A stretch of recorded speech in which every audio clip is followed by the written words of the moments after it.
Sinino Simbu Puran Thaba Metina Taram no Oksari. USA ke President gi China Khungsat Ekhoina Tare. Masina Ani Subdani Naminasi, Marakas de Yam Nangakpa Paoma Thadore. Israel gi Prime Minister Masamang na Phungdorpani, Middle East Songna Riverland, Asigi Marakta Israel gi Prime Minister Benjamin Netanyahu, Lona Tupna, Tumin na United Arab Emirates ta Chatkhi Haire. Masigi Matangda Pau Kayama Phungnari. Masigi Israel na Phungdora Libasa, United Arab Emirates na Aran Bani Haire. Karigino asigi matang da hujik Israel na phungdor libase haibegi matang ado khangminasi nei naminasi masda Iran asu saurei United Arab Emirates ase asumba thabak tawramgani haibegi singnaba lei haina handaki lan asda Iran na gap leibakta khwaidigi yamna missile and drone kapsulaga landa khibalaiba ase United Arab Emirates asine Operation Roaring Lion satharingai marakta Benjamin Netanyahu na secretly visited United Arab Emirates China Prime Minister of Israel Hendan account dagi Twitter X ta post thaglai. Masigi Unaba asina Israel amasung United Arab Emirates ki mari da session ba ama oheli haina.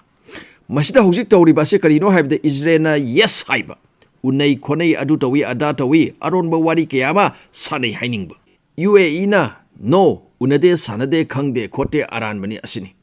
Masi Israel na United Arab Emirates amasung Iran gi mari thugaina ba honarak libra or tasinamaki Israel gi Prime Minister UAE da chatkibra asini. Paukse Singda Hairibase, leader Ani Ase, Marskitang Kuntarukta, Oman border Manakta Laiba, Al N Haiba Mafam Asida Unaki Haide. VIP plan Ani, Israendagi, Pairaki Haina, Paukayama Domaina Ponga Technology. Masigi Pawase Ponga Patagi, Iranian Foreign Minister Said Abbas Araksina Haide.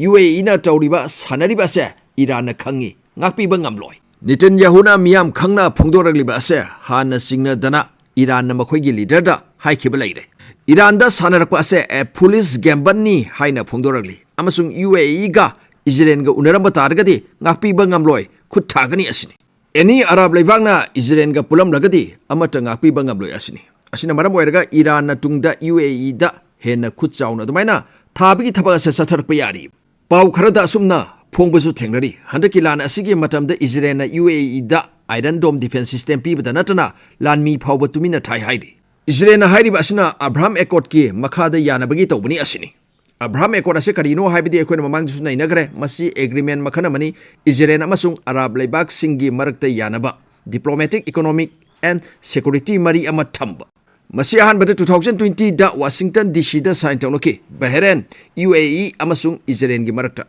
Morocco and Sudan su yauri Saudi Arabia su Abraham Accord yauna ba USA na 2025 da takshan kibalai kare adubu Saudi Arabia na Gaza da tawriba se lepo adu eragadi yauge asina maram eragani F35 laigidriba se aduna Israel na hairiba se miyam da lotfanate Abraham Accord ki makhadani unariba tawriba thabak ase adubu UAE na hairiba sina Israel na hairiba se lali aran bani asini unadi asini adubu USA officials singna hairiba se Israel na UAE da Iron Dome system piba Mossad ki intelligence sing Tabana singba tawi asini lan kanna songna ringai manung aduda masida laiba ani asigi leader unai haibigi evidence kaya ama puthoragli Zik Amon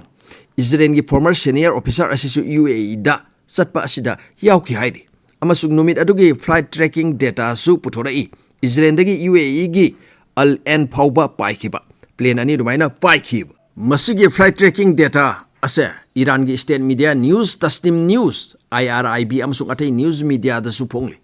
UAE neutral leite Israel amasung USA gi mateng pangi lan asida haina pauche singda phongbusu theknari Iran lan asida gab laibakta UAE dana hen hena khut thaba maduda laiba atai nasu kari gi Iran UAE da khut thari bano hairki basu laiki maduda Iran UAE neutral leite adugi khut thabani asumna United Arab Emirates na makata na satharagadi tungdasu thagani asini aduna Abraham Accord ki matungina UAE Israel gi active partner ama oi asini amasung UAE na OPEC tagi tokiba handak tokredana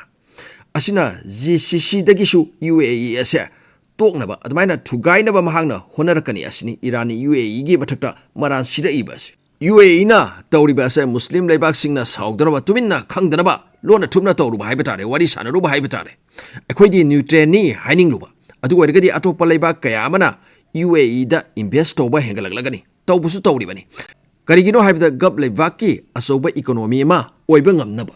Israel gi na Prime Minister Netanyahu gi mathakta opposition na sauri handaki lan asida Israel na kari kanaba phangi election amu hana tawgadabani haiduna Netanyahu di mamangdasu senja thumjada senabagi case amasu leiridana aduna magi image ase hena solakpa yaba asina maram oiraga soktanaba honaba tawrukpa thabak amani tangingba makhoigi praja singda lan manungda Israel na UAE da satuna wari sanai kaina akoi asi phawba ngami kaina Western media singsu Israel gi adumaina supporter laibanina pau kayama phongali Israel gi official singna su social media gi kuthang da pau kayama sandohali UAE se landa hena yauraknaba Iran na UAE da hena khut tharaknaba UAE paisa paibanina Israel dagi lan gi khulai hena leiraknaba Iron Dome piriba Israel lami thariba singado khango yawgadaba nakanamada sengna yaw India dauna marakta leplaga neutrality gi game sanarkanu asini Aduna sanari balila ase Abraham Accord ki matungina sanabani UAE na Abraham Accord ta sign tawruba yawruba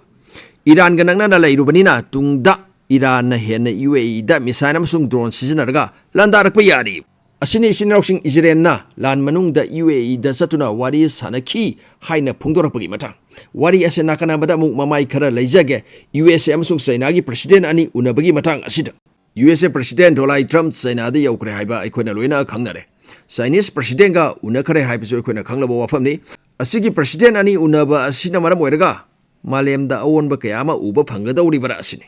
Trump hek China yaukibadagi China na asumna haide Strait of Hormuz phawrga satpa jahaz da Irana ton tax lawriba ase free ohengadabani asini amasung former USA Deputy Secretary of State Kurt Chamberlain na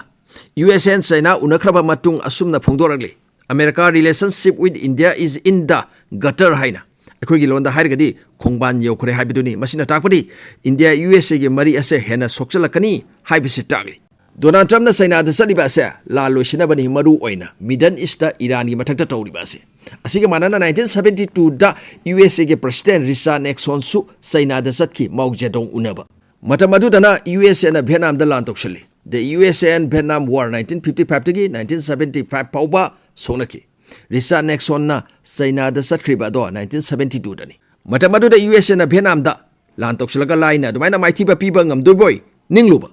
adubu thazadaba mongde USA gi lanmi sokpa sibe hengalakpa USA da protest kayama torpa maramdi USA Vietnam War adudasu Vietnam gi matungda China amasung USSR na mateng panglambe Asidagi China na haire ekoi Vietnam da mateng pangba se tolage asidagi USA Vietnam dagi thokpa hore Vietnam thadoga satpa dumaina hore Vietnam na su lan ase makhoina ngamle haire USA na su makhoina ngamle asini Masigi matam 1972 da laiba ani asigi president ani unaba asida su Mao Zedong na hairabe Taiwan ase USA na separate country ama oina lawriba ase to China gi saruk ama oina lawbiu asini matamadu da Taiwan da paliba government ase Republic of China hairga khangnarbi United Nations Security Council gi veto power su makhoina pairami adugi matung veto power ase People's Republic of China da transfer tawkre hojiki China asida Asumna USA na hojik Iran da tawriba asiga yamna mane USA lan loisaninglabasu loisanba ngamdana leiri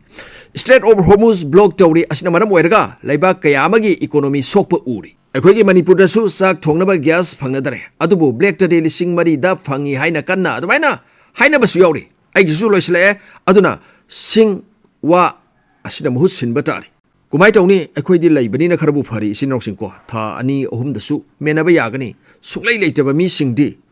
yamna awaba mamayona gadawri Iran na demand tawriba se USA na piba ngamba nate nuclear enrichment da thilakanu mission sabada yelakanu proxy singda support tawbada yelakanu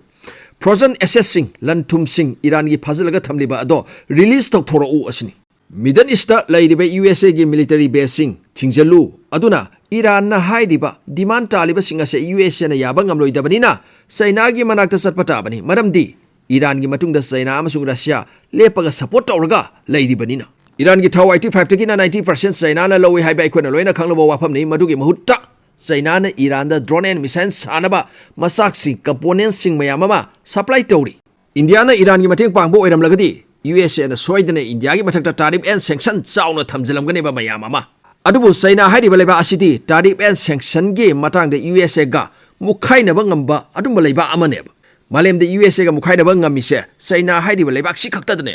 Malem the top 5 economy the USA number 1 the lady $32.38 trillions China number 2 the lady $20.85 trillions